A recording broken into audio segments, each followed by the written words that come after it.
Reporting today 4 additional cases of COVID-19, all related to the known outbreak at the Waco Correctional Training Academy.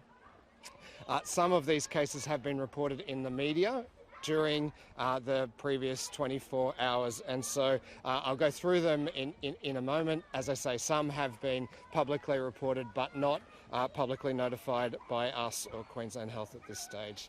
So those 4 additional cases mean we now have 24 that are active, most in the southeast, the largest number in Metro South and West Moreton. We have now had a total of 1,117 cases. 18 of those remain in our hospitals, and as I say, mostly in the southeast. We had another fantastic testing period, and I really want to thank Queenslanders and our scientific and laboratory staff. They processed 18,763 samples to find those 4 positive tests, which is a really promising result. So the 4 new cases, a case of a man from Greenbank who was another trainee at the Correctional Training Academy, a 30 to 39-year-old female from Forest Lake who is the wife of another of those trainees who was previously reported, a 30 to 39-year-old woman who is the wife of one of the Pimpamar cases, also previously reported, and a 60 to 69-year-old female, again the wife of a case previously reported. She lives in Forest Lake.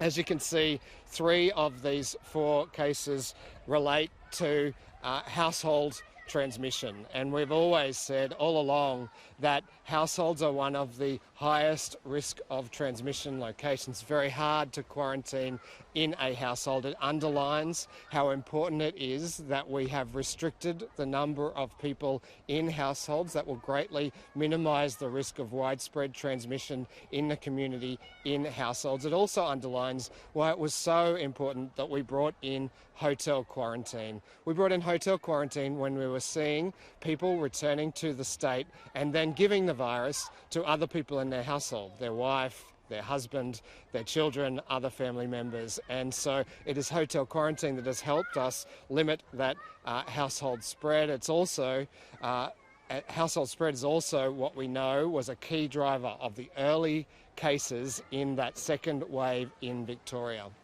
On that note, let me say how fantastic it is to see Victoria's case numbers decreasing.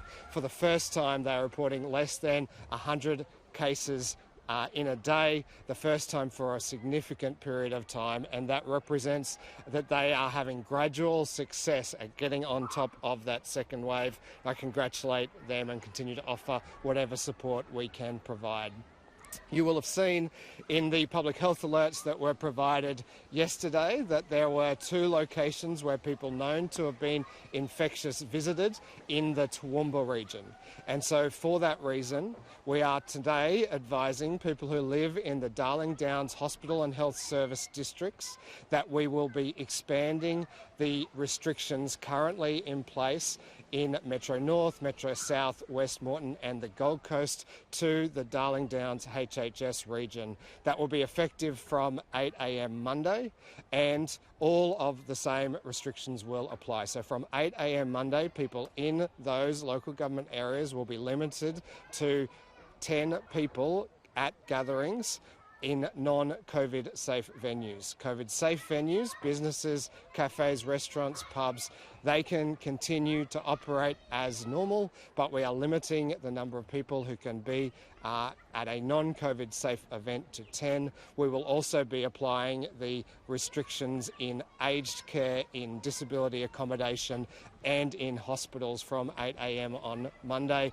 That means people can go about their visits to loved ones in aged care facilities in the Darling Downs region tomorrow, but they will be restricted from Monday onwards. We are dispatching additional protective equipment to our hospitals in the Darling Downs region today to ensure that they have those masks and gloves, everything that they need to keep themselves safe.